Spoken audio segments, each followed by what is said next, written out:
Dan penjualan sendiri memang harus kita pelajari juga sama seperti tahun lalu, di mana diadakan PSBB pada saat itu. Tetapi ini kan lebih luas seluruh Jawa Bali yang dilaksanakan PPKM-nya. Artinya pembatasan kegiatan seperti mall dan kegiatan-kegiatan bisnisnya akan terhenti atau sangat dibatasi. Untuk itu, kalau kita melihat tentu saja di sektor bisnis, akan mengalami penurunan yang sangat signifikan.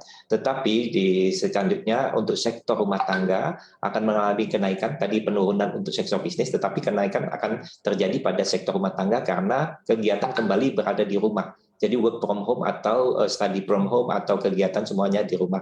Nah ini yang kita amati bersama.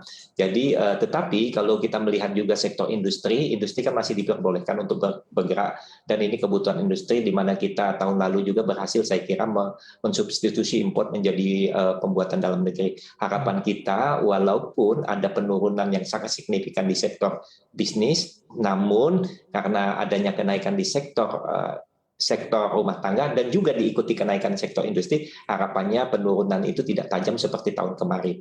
Itu Mas, Ya, kira-kira Mas Erwin. sektor industri dan bisnis tentu saja akan turun, konsumsi rumah tangga nanti diperkirakan akan segera naik. Bagaimanapun Pak, adakah langkah strategi khusus kali ini yang sudah disiapkan oleh PLN in case ada lonjakan kelebihan pasokan, dan dari perhitungan dari PLN lonjakan kelebihan pasokan ini akan ada di persentase setinggi apa Pak? Mengingat pusat perbelanjaan dan kantor diharuskan untuk tutup operasi. Jadi tentu saja kita akan merespon itu dengan tentu saja melakukan efisiensi di dalam beberapa pengeluaran ke expenses kita. Pengeluaran kita dimulai dengan pengeluaran mengatur kembali tentang dispatch daripada pembangkitan kita menyesuaikan dengan beban-beban yang ada. Itu yang pertama. Yang kedua, kita akan mengatur juga bagaimana pola operasi kita untuk dispatch orang-orang di dalam menghadapi ini. Tetapi yang paling penting menurut kami adalah PLN lebih meningkatkan lagi sekarang pelayanannya untuk memastikan bahwa semua bisa mengikuti PPKM ini. Contohnya misalnya kita memastikan keandalan listrik untuk rumah tangga di mana mereka akan melakukan work from home ya, masyarakat akan melakukan work from home.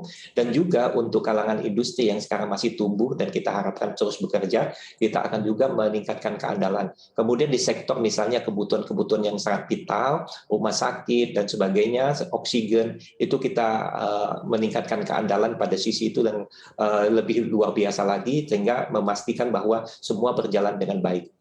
Itu yang harus kita lakukan. Yang berikutnya yang kami lakukan adalah untuk memastikan bahwa digitalisasi berjalan untuk konsumer kami. Nah ini yang kita minta tolong kepada para konsumen kita, karena pergerakan kan melambat, tentu saja kita harus menggunakan teknologi supaya tetap berhubungan. Jadi kami sudah memiliki seperti tahun lalu kita sudah meluncurkan apa yang dinamakan PLN Mobile. Harapan ini PLN Mobile bisa di-download oleh semua pelanggan, digunakan untuk berkomunikasi dengan PLN. Di situ kan ada beberapa feature-feature yang untuk berkomunikasi dengan PLN. Misalnya kalau mereka ada keluhan tentang apa kelistrikannya, langsung saja dengan tidak perlu menelpon, hanya satu sentuhan saja mereka langsung berhubungan dengan PLN dan bisa berkomunikasi dengan kita, dan petugas kita bisa melaksanakan. Nah yang berikutnya juga untuk menjamin itu, kita tetap melaksanakan fungsi 24 jam pelayanan, Mas Erwin. 24 jam ini tentu saja kami lengkapi petugas kami yang di lapangan itu dengan protokol kesehatan yang sangat ketat juga, dan rata-rata petugas kita itu sudah divaksinasi 2 kali, tetapi kami tetap melindungi mereka dengan menggunakan sarana prasarana protokol kesehatan yang sesuai diarahkan oleh pemerintah. Itu yang paling penting bagi kita sekarang. Pertama itu tentu saja untuk konsumen kami harapkan untuk mendownload daripada aplikasi PLN Mobile untuk menggunakan digitalisasi supaya berhubungan, Mas, karena kan pergerakan terbatas, tidak boleh berhubungan, tapi berhubungan dengan digitalisasi kan tentu saja boleh, dan kemudian memastikan bahwa semua permasalahan itu bisa langsung disampaikan melalui PLN Mobile, itu kami langsung tangani, dan mereka bisa mengecek sampai sejauh mana pelaksanaannya. Jadi tanpa untuk menelpon berkali-kali, mereka hanya mengecek di aplikasi tersebut. Itu yang kita laksanakan untuk merespon ini.